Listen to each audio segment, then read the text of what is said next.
Welcome back, everybody, to a brand new episode of the Geek Bites, brought to you by the Geek Buddies. Hey! Yeah. Well, we're back this week to talk about a particular topic now, and Mike and Shannon and I were talking off camera. We decided the Geek Bites. We want to kind of let you guys know this is a show that now is becoming something where we take one topic and we just go deep diving into it and talk about it. And it goes, we're thinking 20, could be 30, could be 40, depends on the conversation and where it goes. But basically, it's just a way for us to get together and talk about a particular topic. And this one was brought about because of something that Michael brought up. Well, actually, should we introduce ourselves? I guess if you're new and you're stumbling on this, let's introduce ourselves. I am the outlaw John Rocha, writer, producer, and host here on the Geek Buddies.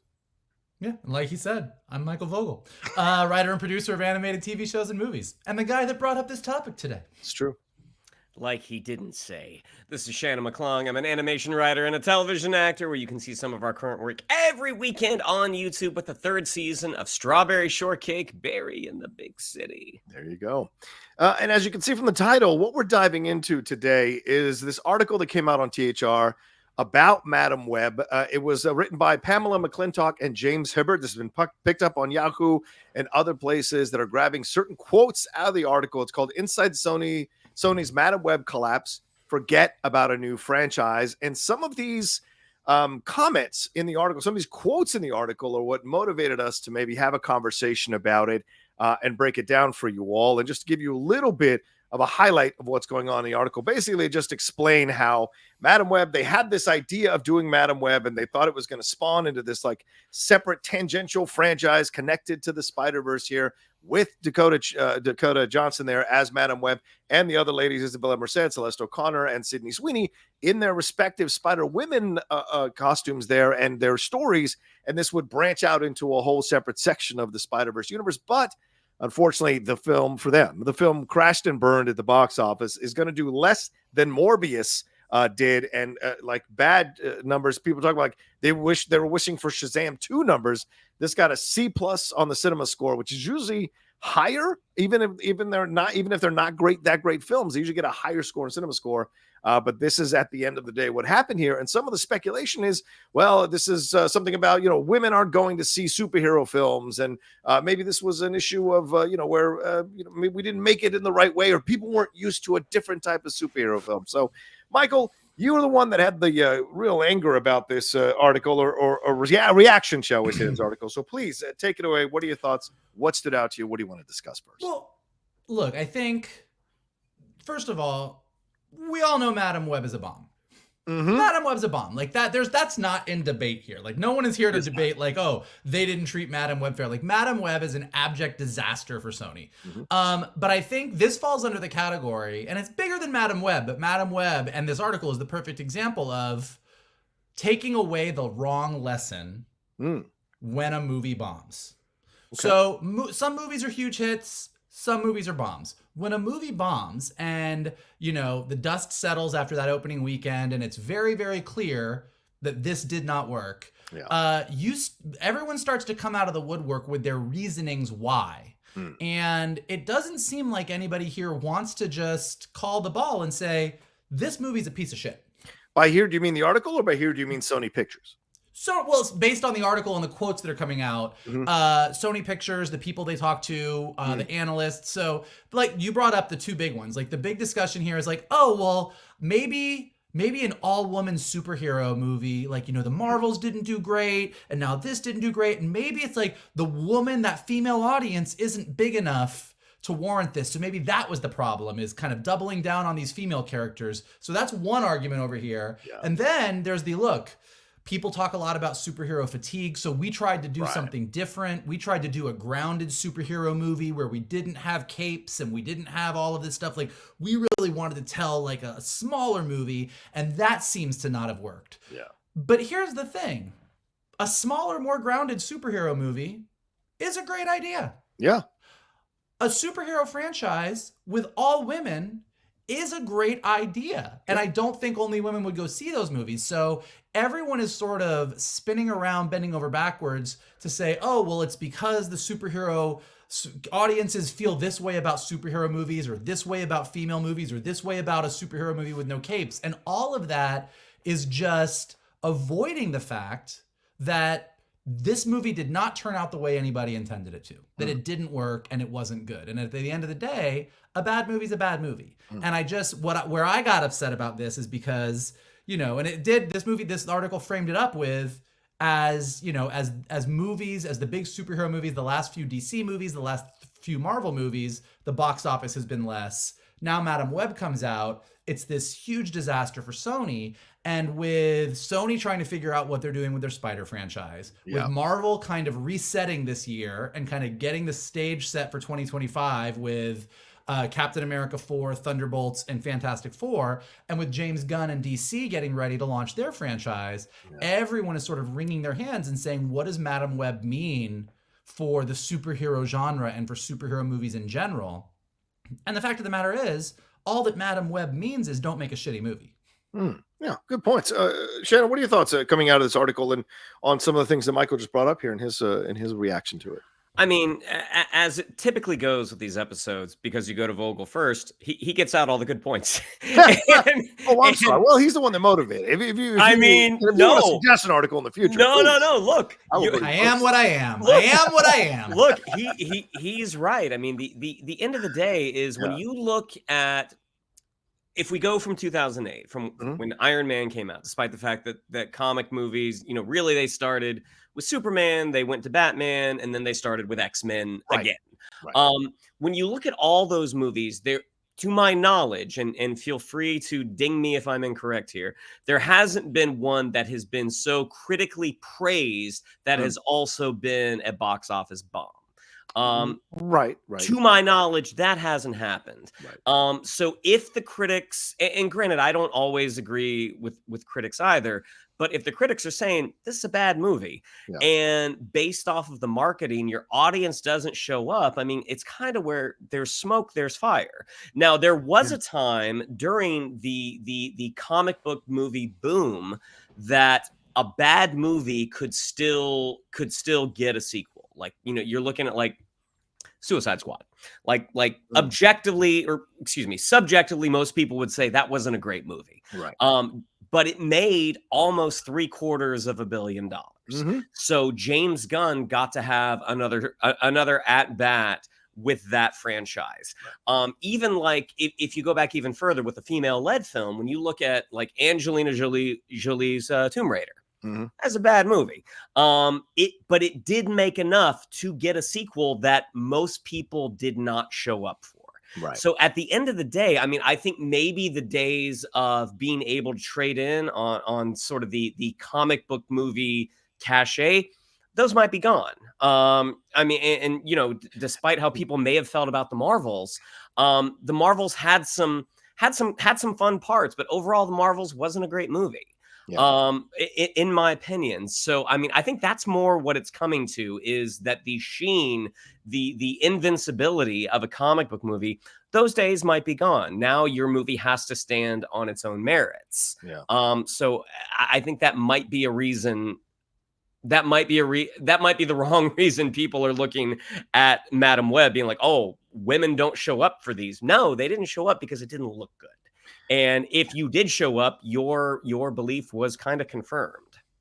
Yeah, I think when you look, that's the thing that worries me. I think, Michael, you brought it up and Shannon underlined it. This idea that this is not the movie to use to learn lessons about where we're at with the superhero genre. This is a bad movie, just straight up. And I don't care how much the LA Times or Slate thinks it wants to promote the kitsch factor for it. There's always some website or some writer that wants to go against the grain, and great, more power to you. But like, to me, when you look at something like this, there's no lessons to be taken out of this movie other than work harder to get a better script from these guys, wherever you hire, maybe limit the studio interference, because that's the thing that sucks, is that the director is out on the front line, the actors are out on the front line for their performances, and the writers are out on the front line, but we don't know where along the process, what executive came in with ridiculous notes, changed things, told the editor to cut this stuff out, cut that stuff out.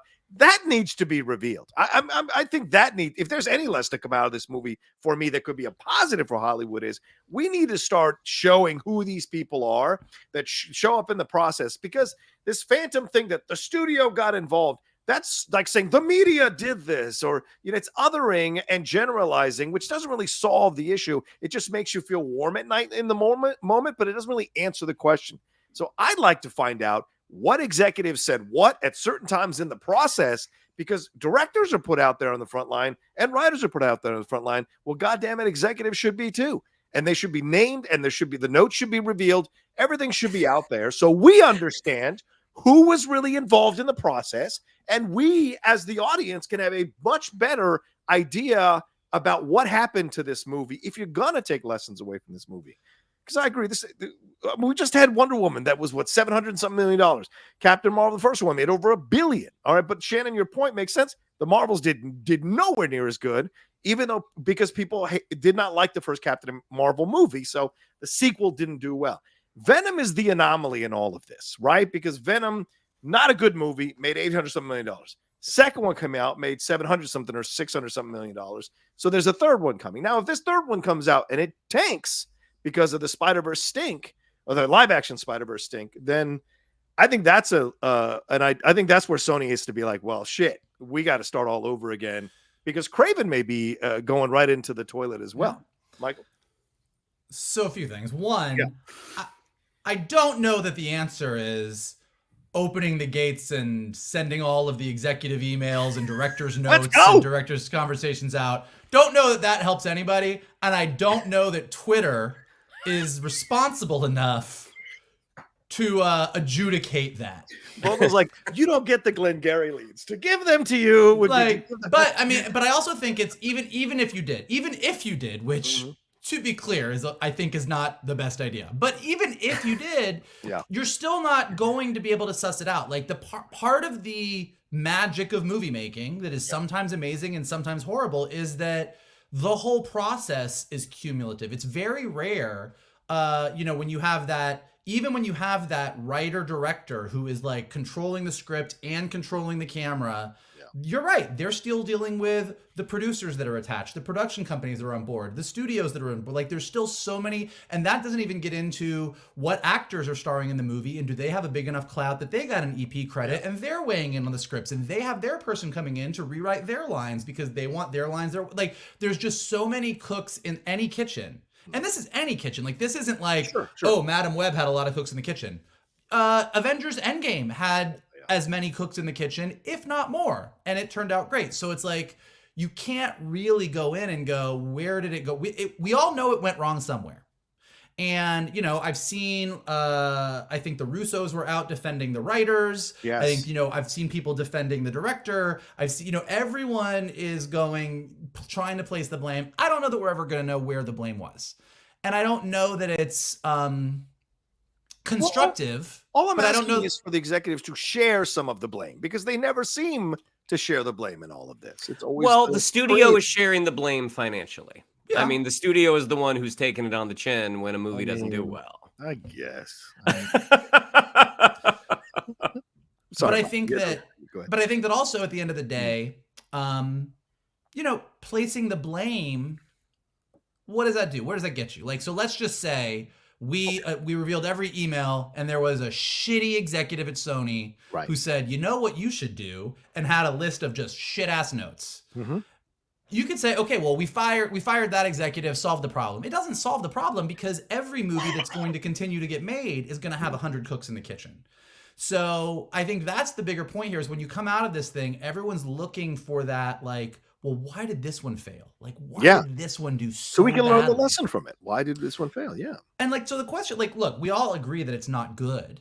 Right. Yeah. But I guess the better question would be, what should they have done differently?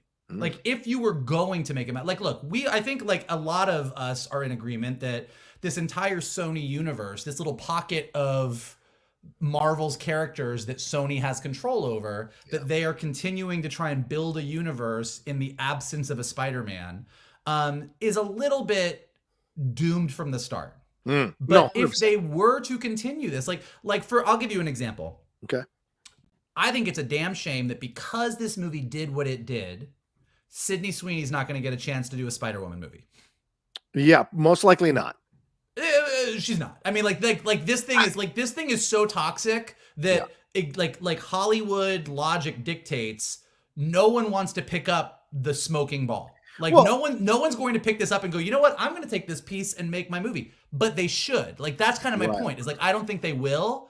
But I think that audiences, by and large, don't blame Sydney Sweeney and think she looked pretty cool in that costume for the 30 seconds that we got to see her in it, and think she's a really good actress. And if you put her in the right vehicle, I think people would actually get excited about it. I think we would forgive, like, okay, we'll forget where she came from. Madam Web was bad, and we'll move on. And I think that's where what Kevin Feige and Marvel did in phases 1, 2, and 3, I appreciated. Like, they had a couple stinkers in there. Sure. None of us really, some of you guys are going to argue with me in the comments, but most of us don't love Iron Man 2, are iffy on Iron Man 3.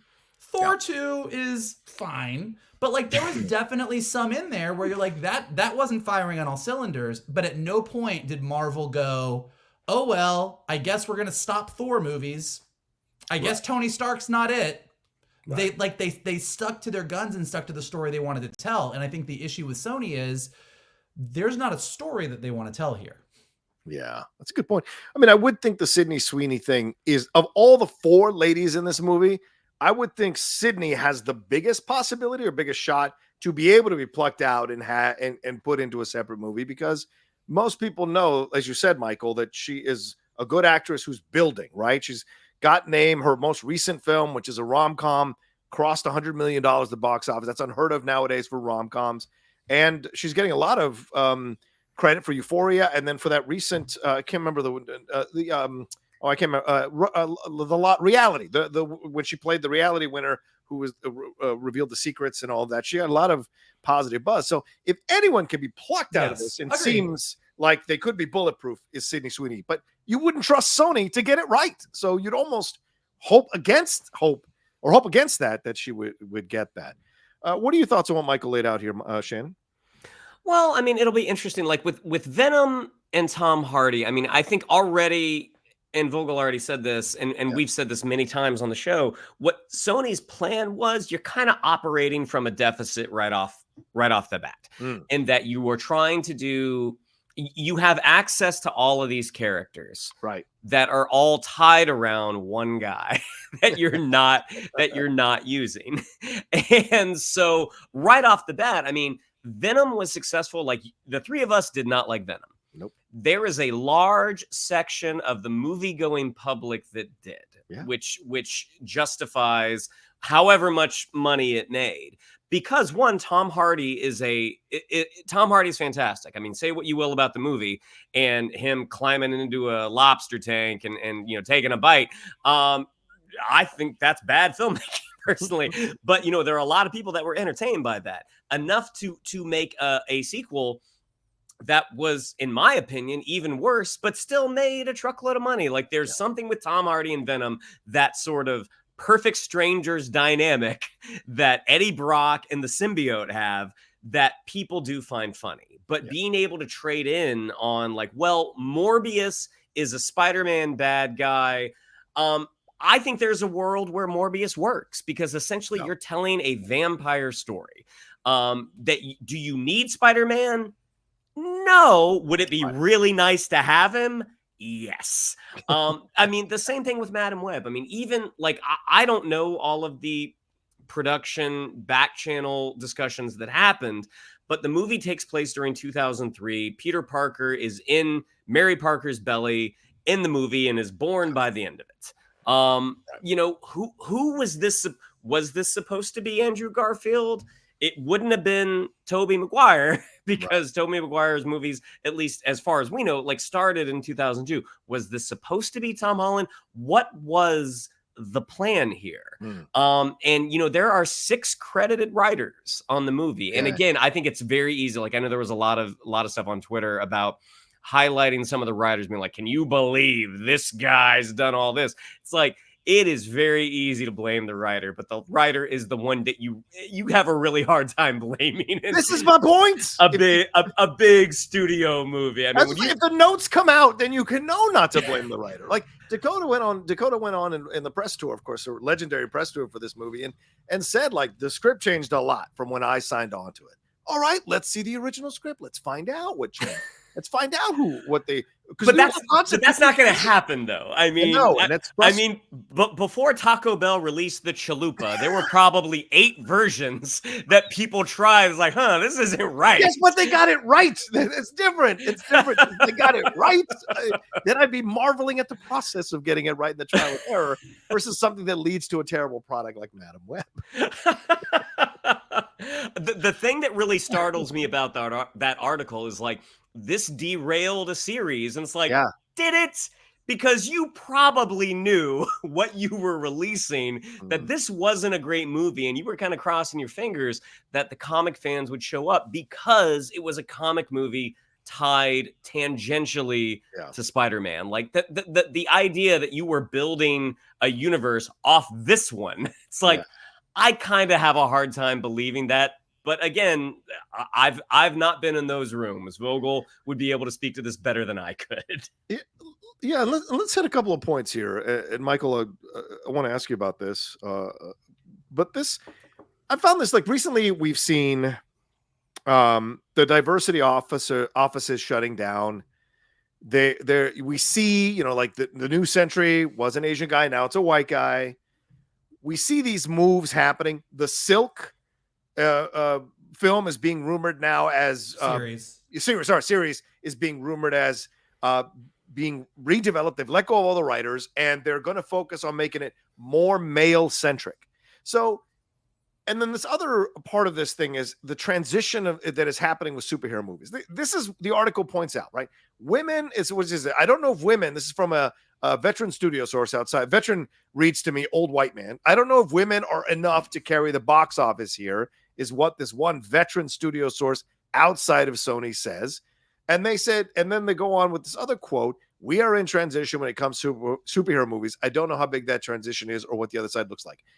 It may be fewer movies with bigger brands. So I actually don't think we're in a transition place with superhero movies. I think we're in a quality deficiency place right now. The transition isn't like, we're making great movies, but the audiences aren't coming to see it. What the fuck are we doing wrong? That's a transition place.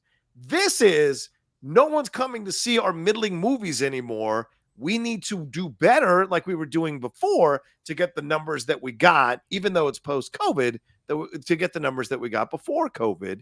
So the two things I want to hear your thoughts. Do you think these are studio executives who are maybe pushing their own particular narratives here? It should be male. We wanted to go with male, but you guys made us go with women because of, the Me Too movement. Well, now we let it with women and no one's coming. So we're going to move over here. Never mind that there's about 500 terrible superhero films, and I'm being facetious, led by men that didn't do well. So I find these things to be convenient narratives for male studio executives to feel this way about the situation, and also to take the blame off of themselves by saying we're in a transition period when they're greenlighting and getting involved with movies that are turning out to be terrible or not good. Yeah. I mean, I think it's absolutely people pushing a narrative, whether it's their narrative or a narrative, like maybe they really believe it and they're just misled because they're a veteran studio executive who is in their 70s. Yeah. Exactly. But no, I think, like, first of all, dudes will go see a woman superhero. 100%. Dudes are into it. Wonder Woman is great. I think common belief is that Wonder Woman, the first Wonder Woman, not Wonder Woman 84, right. Wonder Woman is probably most people, it's in your top 3 of DC movies. It's my number 1, but I mean, for most people, it's easily a top 3 DC movie. And not because it's a woman or not because of this. It's like, it's legitimately one of the best ones they made. It's just badass. Everybody loved it. So I think that, you're absolutely right that, like, you can do 5 really shitty superhero movies with a male lead and everyone will be like, well, that was a shame. What are we doing next? And you do one with a woman and you're like, well, guys, it's the woman's fault. You're like, come on, get out of here. Yeah. It's like that again, it's the wrong thinking. I think where Sony as a case study when you really want to get into a heart to heart. You go into these rooms, and I was in a big room at Sony with a lot of people that are probably in these meetings but I was in a big Spider-Man Sony meeting once where there was what are we doing with Spider-Man?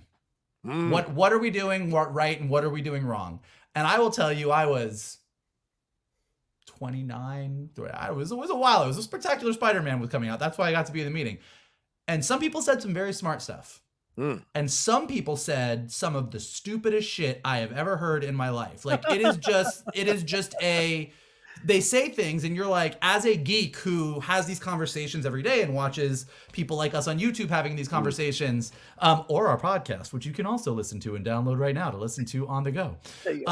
You would be shocked at some of the things that people say. It really is crazy. And I think, I don't think we are I think we've got some great superhero stuff.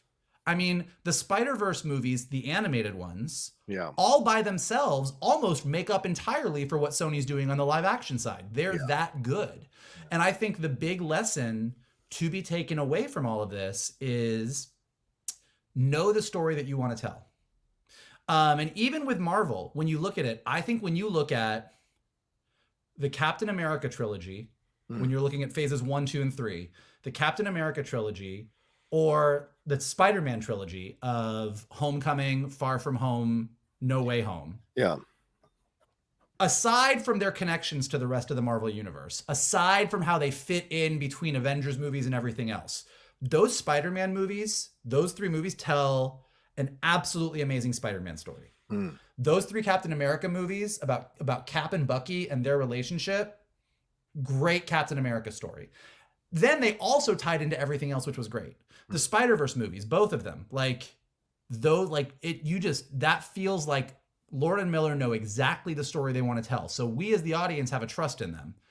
You look at the Thor franchise, those Thor 1, 2, 3, and 4, and you're like, it's a little bit all over the place. It seems like they were just like, what are we going to do with Thor now? Yeah. And even though some of them turned out great, Ragnarok is, a great movie, you don't really have that confidence. And I think what we're at now, the audience, we want to know that you know what you're telling us, that you know what you want to do.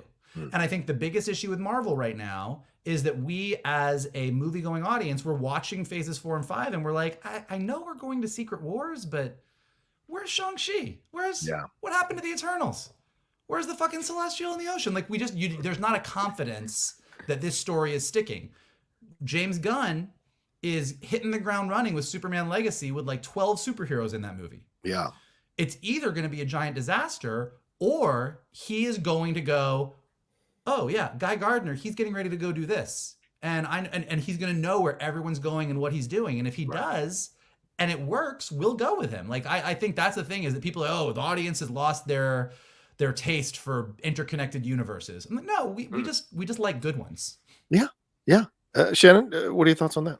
Or anything well, I mean, in terms of interconnected universes, we've only gotten one really good one. I mean, when you look at Marvel, I mean, and I think, and this is sort of classic Hollywood thinking, you see one studio take a risk, and that risk pays off. And all of that studio's competitors are going to rush to try to replicate the success that this studio had when they took that risk. And it's not a shock that the majority of those don't pan out.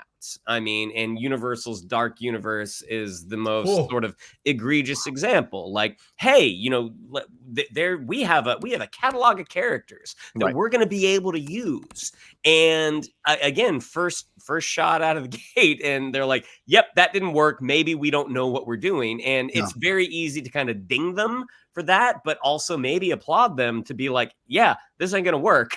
Let's pump the brakes and focus on the things that we do know work, like The Invisible Man that Lee Winnell did, and then them trying to, and it's been slow going, but them trying to do like, all right, let's use that catalog of characters, but in a way that might be less financially risky to the studio. So yeah, I mean, it's just so frustrating, because again, I'm reading Reign of the MCU again right now, and you see what they were able to accomplish, and some of it was luck. I mean, some Yes. of it was luck, but a lot of it was because they really took their time and executed the thing that they tried to execute from the beginning. And you can even point to the multiverse saga and be like, yeah, you didn't follow some of the lessons that you learned with that first Infinity Saga. Yeah, I mean, for me, the final lesson is it doesn't feel like the people involved on the executive side of things understands why this universe is so beloved by people who love Spider-Man. If they do understand it, I don't think they understand it in a way that appeals to a lot of people. Venom aside, right? Because there's still a lot to explore with Madam Web, with the Spider-Women, with Venom, with Morbius. These could have been really fun. I mean, Lee Winnell's Morbius would have been super interesting and fun and could have been fascinating to see the explore this without Spider-Man. There could have been little winks and nods that were a little more organic and enjoyable, as opposed to like, do you get what we're talking about? He's leaping around in there. And these things get a little too annoying when they're hanging huge lanterns on it to make it seem like you can't say these things. And so I just think for me coming out of this with another movie that's not, because I haven't liked any of these Spider movies, I think they all suck, is that the executives in charge of this area of the Spider-Verse don't understand the magic of this universe the way Feige did. For all his missteps, Feige got a lot of things right. With luck or whatever, Shannon, he got a lot of things right. And so for me, that's what I'm taking away from this movie, is that these people don't seem to understand what makes this universe so beloved, whereas Lord and Miller do. Well, I mean, to be fair, the thing that makes the universe beloved is Spider-Man, and they're not using him. So that, like, right off the bat. But to your point, they seem to have always done this wishy-washy thing where they keep waiting for Spider-Man to come in. Yeah, right. They're like, oh, let's make a Venom movie, and maybe we'll get Spidey in the next one. All right, well, let's make a Morbius movie. Okay, well, we put a Spider-Man poster on the trailer, but get rid of it. Like, there's this constant thing where you can tell that they don't. If they had just come out of the gate and said, and this might not have worked either, but if they had just come out of the gate and said, what would have happened in a world where Spider-Man never existed?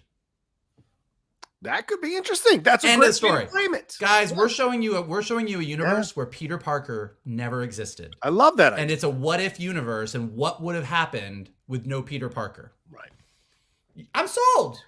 I'm intrigued, because that is a big idea where I know that each movie is, here's how the symbiote happened without a Spider-Man. Right. Here's what would have happened in this. Here's another hero that rose up because a hero had to rise up. Like, there's things that you could have done that you're like, oh, okay. Yeah. Cool. Okay, I'm into it. Like, that would have been a thing. And, just this week we've had, I know, John, I saw you talking about it on Twitter, all that concept art that came out from Warner Brothers on, like, a Batman Beyond animated movie. Goodness. That, like, and again, here's the thing. Sony does the Spider-Verse animated movie. We all lose our minds. Yep, 100%. Over at Warner Brothers, somebody goes, guys, Terry McGinnis. It's kind of the same, like, vibe. Like, let's do this thing with, and we saw all this artwork kind of came out on Twitter. And all of us universally are like, Warner Brothers, make a fucking animated Batman Beyond movie. It's a home run. It makes sense. And they don't see it. They don't see it. Like, it's kind of earth shattering where you kind of go, you really aren't, again, to your point, and we're talking about this, but like, that's where Kevin Feige, I think, and Marvel, there was enough fans behind the scenes that knew what worked, that enough of it made it to screen. Yeah. With James Gunn, we'll see with DC, is there enough? Terry Matalas taking over season 3 of Picard. Right. He understood what made the characters work. And so finding those people, which is, given that we, and I'm including all of you listening to this right now, given that we all love these characters in these universes and we talk about them all the time, multiple times a week, if you're me and John and Shannon, we think that everybody else has this level of conversation. But the fact is, a lot of those people don't. So finding those people at that level, at the writer level, at the director level, and most importantly, at that executive level, who have that love of the characters, that's how you do it. Yeah, I think that's something that when we would have conversations, that really shocked me when you would talk about, some of those meetings and some of the things that people said in those meetings. And I was just like, why would you have anybody in any meeting making these things who has no idea why people love these things. It just doesn't make any sense, So, Shannon, any final words on this, or anything you want to make sure we hit? I mean, I was really thinking about like Silver and Black, like that film that almost happened. Right. And I think with a lot of those Spider-Man characters, I mean, the way Vogel pitched it, which as he's known to do, pitching something like on the heels of the Tom Holland success in the Marvel Cinematic Universe, like if Sony had used Spider-Man's absence as a marketing tool versus a detriment. I mean, Silver and Black, this is a mercenary and a burglar teaming up. Right. I mean, a writer can write that movie. And it doesn't matter that they're connected to Marvel. Like a female burglar and a female mercenary are teaming up for whatever reason. Kraven the Hunter, this big game hunter who ends up becoming a conservationist. I mean, Morbius, it's a vampire. Like there's a way to do it. Yeah. And for whatever reason, the things that they have been churning out just haven't really fit the bill yet. Yeah. And I mean, I'm not a big proponent to be like, Sony doesn't get Spider-Man anymore. But I think maybe if they kind of hit the brakes and be like, as Vogel already said, what story are we telling? Yeah. And you have a point of view before you go in rating the catalog of characters that are at your disposal and be like, let's get as much as we can on the screen as soon as we can. It just seems it feels like a cash grab, and ultimately those are the things that's how you deplete an investment. Good. The real shame of it is that Sony, in all likelihood, and maybe they've had these conversations, maybe they don't. I don't know. We'll have to ask some of our friends and find out. But Sony has the solution sitting there internally. Like Lord and Miller make live action films. It's true. Too. It's very true. Lord and Miller, I think at this point, have proven that they get why Spider-Man works. Mm-hmm. Like they've made 2 movies that by any stretch should not work as well as they do with just the scale of what they did. Yeah. And they've knocked 2 of them out of the park and are probably going to knock the next 2 out of the park. And I know it's not just Lord and Miller. It's like Joaquin Dos Santos and there are other directors. And there's a ton of people in the same way that we talk about when a movie fails, there's a ton of people where you can be like, was it you? When a movie succeeds, there's a ton of people that you could be like, was it you? It was me. So it's not just Lord and Miller. There's a ton of people that worked on these movies that are absolutely spectacular, from the executive level on down to every single animator, artist, every single person. But Lord and Miller, as the 2 people that have sort of steered that ship, clearly know what they're doing, and walking them right over and being like, guys, we realize we fucked up. Yeah, it's what people wanted. What can we do? What could we do here? It's what people wanted to finally have with Filoni, but you would argue they waited maybe that extra series too long to make the announcement before they could get people excited for it. So I think they should absolutely make the move. But because, I mean, if Kraven and Venom 3 come out and shit the bed, like people finally go, you know what, this Venom series isn't as great as people think, I'm not going to go see it. Like Transformers, eventually the Michael Bay train ended. He was making all this money off those first 4. Then that 5th one came out, and that was that. And so this could be the same kind of situation where they hit it, and Venom 3 is not good, and people go, all right, that's it, we're done. And if that happens, you've got to rebrand and reboot and restart all over again and have a different approach to it. And people, they are never going to sell it. So I wish people would stop saying that. And I know that's your fandom. Sony will never sell Spider-Man. Never. Take it out of my cold, dead air. Yeah, basically. Bury me with a Spider-Man mask. I'm not giving it up. There's Spider-Man Reign, man. They are going to hold on that thing to the end, man. There's no way they're giving that up. All right, well, let's wrap up there because we're almost at 40 minutes. We should stop there. Any final words, gentlemen, or shall we just wrap it up here? Just that, and I think everybody, as we're talking, like we all read Twitter every day. We see everybody yelling about everything. Like, I think rather than trying to place the blame and rather than trying to be like, wait, let me clarify this. I want just to be fair. The reason I was bringing up blame is not to blame someone and make them feel terrible. It is to find out where the issue is in the process and endeavor to fix it. And you say, well, maybe it won't fix it if we kick the executive out, but maybe it might, because we might bring an executive who actually understands the project. That's Right. my point. I'm from the Eastern philosophy of blame in that let's find out what the problem is and fix it, not let's destroy this person. I don't want to make it. No, right. No, I get that. I get that. Namaste. But I'm just saying, like, moving forward, it's like, like what could have been done different? How could we have made this better? Yeah. Shannon, is that it for you there? Yeah, I think I'm good. All right. Well, thanks so much, everybody, for joining us for this episode of Geek Bites. Geek Bites. We appreciate it madly. Shannon, what do we have to tell them? Yeah, I'd like to follow us on social media. On Twitter, it's at @geek_buddies. On Instagram, at @the_geek_buddies. If you'd like to follow me on social media, on Twitter, it's at Shannon_McClung. On Instagram, it's Shannon the Geek Buddy. If you'd like to follow Mr. Vogel, it is at MKToon. If you'd like to follow Mr. Rocha, it is at The Rocha Says. Mikey? And after you do all that stuff, you can also smash the like button below, subscribe to Johnny's Outlaw Nation page, leave your comments below. What do you think of the Madam Web hoopla? What do you think of big universes and superhero universes? What is wrong with them? What is right with them? What do we need to do to fix them? Let us know below. If you're listening to us on a podcast, go ahead and leave us some stars and some comments so we go up in the rankings and more people can listen to us on a podcast. And as always, the best thing you can do is retweet this video, post it on your socials, send it to your friends, and tell them to hang out with your buddies, the Geek Buddies. There you go. All right. Thank you all so much. And don't forget about our main show coming out on Friday. We hope this tides you over until then. And we'll talk to you next time with another brand new episode of the Geek Bites, brought to you by the Geek Buddies!